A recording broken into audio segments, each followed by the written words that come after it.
We have to have a presentation of the gospel, but we also have to have presence of Almighty God working with us. That's amazing. So do you remember the first day that you saw Wimber preaching, but do you remember the first time you ever met him and had a conversation with him?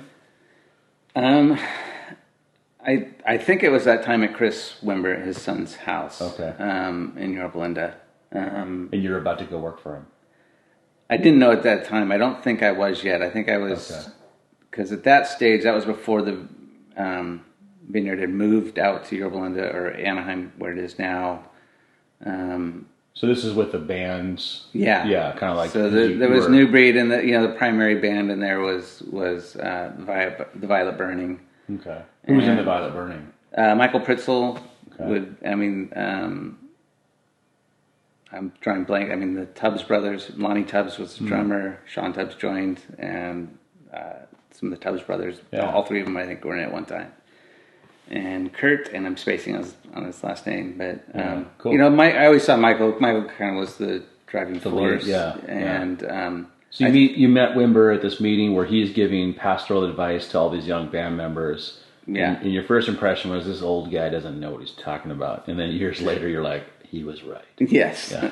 In my opinion. And others might still disagree, but he was basically saying, if you're in the church playing music and playing worship and people are coming to Jesus and getting healed, then you don't need to go out. Yeah. That's what I took away from that night, and I was like, now we gotta be out and be wild, and Interesting. I think he was just, the character element was so important to him, that people of character, and being in that world, in that realm for a long time. Musicians have a lot of things, or artists, and sometimes character is not their strongest point. Not to say that their other points aren't amazing, but that is an area that needed pastoral care often, in my opinion. So, but I didn't know that then, because I knew everything then.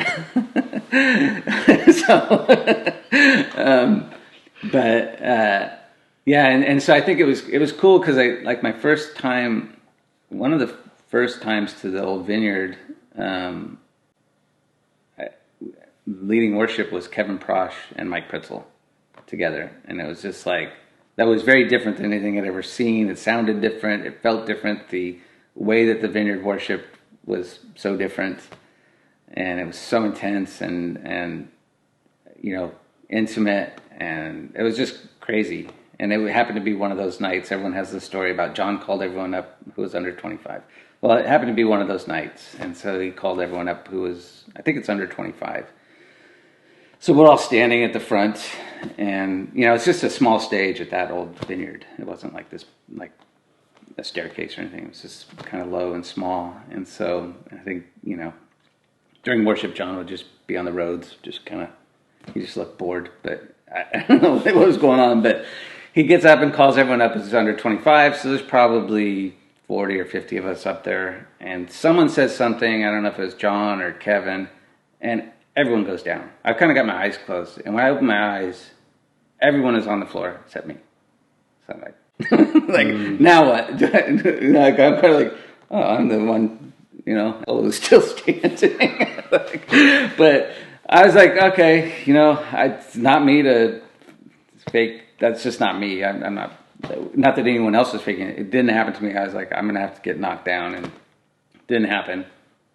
And it was funny because I kind of didn't really bother me, but I kind of oh, that was kind of funny. But I shared that story with I think it was Steve Ruthmeyer a few years later, not much longer, but I was developing a relationship with Steve and Cindy, and was sharing that story with Steve, and he's like, yeah, that exact same thing happened to me. Yeah. And I respected Steve, and so it was kind of okay, I'm all right. Well, you are in good company. I went to the Brownsville revival. Okay. And, everybody goes forward, and I had my eyes closed too. And I remember I looked up, and 1,000 people are on the floor, and I was the only person standing there. And at the time I was like, oh, there's something wrong with me. Yeah. I don't know how to respond to the Spirit or something. Yeah. Yeah, that's crazy. That's cool. HCR, hard to receive. Yeah, yeah, that's basically it. So that's really fascinating. When you think about Wimber's, there's all these Wimberisms and the way that Wimber impacted the church. There's all these different values, right? That everybody gets to play, equipping the saints. For you, what do you think was Wimber's greatest impact? If you had to pick one, I know it's hard. Man, later on with so I was not a church person. I didn't grow up in the church. I kind of had a limited knowledge of Calvary Chapel and Vineyard that were very closely tied. But in my job, that became Vineyard Music and became part of this emerging worship industry and music industry in Nashville, I was now interacting with the greater church that I had no experience with. I didn't understand it. So I felt like such an alien being around Baptists and Methodists and, mainline Southern Baptists, all Pentecostal, it was just kind of like, I always felt like a little bit of a fish out of water because I think Wimber kept it so simple. Like there wasn't a lot of history within our movement, so there wasn't things to reflect on for years. Maybe that's changed now, but it was just such a simple message of worshiping, coming to Jesus, or like I said earlier, the play nice and love God. It was, and I never saw, I don't know if there was other stories, but I saw Wimber as so inclusive. He got along with the Catholics, got along with the Anglican, to whatever movements. So there was no standoffishness. And when I would say Vineyard to people, I felt like a little bit like you're weird. And that's a true statement. Yeah, so that is true. But this perception of the Vineyard as being super weird, when in reality the day-to-day stuff. My warehouse my office was in Anaheim, not at the Vineyard Ministries building. Our food warehouse at the time I think was the largest food warehouse in Orange County. So what I saw every day was people coming in and getting fed, and there was no glamour, there was nothing. It was really doing the stuff. And I think for someone new to the church and everything, that was my sense, is that the church needed to get back to doing the stuff, and other things were just machines kind of running along. And so I would talk to these people that were third, fourth generation Christian. It was just who they were. And, hopefully my grandkids will something like that. That will be the situation, but I don't ever want it to be stagnant. And I don't know how you avoid that, but I feel like it was just a fresh, new, doing the stuff, caring for people, feeding people,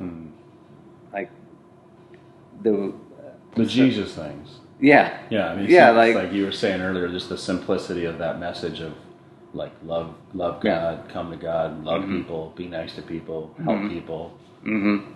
And I heard John say that, I just want to do what Jesus did. The story of him saying, when do we do the stuff? Yeah. That whole story, the way it came about, when do we do the stuff? We don't do that. Yeah. And that's kind of, and I don't mean to judge them because my view was so narrow, but just interacting with these other movements or other people, I was with this very small segment of them. Yeah. That was kind of just part of the machine, but it wasn't alive as something they were doing on a day-to-day basis. If that makes sense. No, that does. I don't mean that sounds judgmental at all, but that's how I was feeling. I felt like. Well, it's what's fascinating is hearing what people take away from Wimber. What was the most impactful thing? It's always different, right? Mm-hmm. And but it's cool because Wimber wore so many different hats and he had so much impact in different areas of the church too. It would make sense why some people like, man, what I took away from Wimber was this focus on worship, and another person was like, no, signs and wonders. Another person would say, his caring for people, and there's just all these just really, really cool things that fit into it. So We have to have a presentation of the gospel, but we also have to have presence of Almighty God working with us.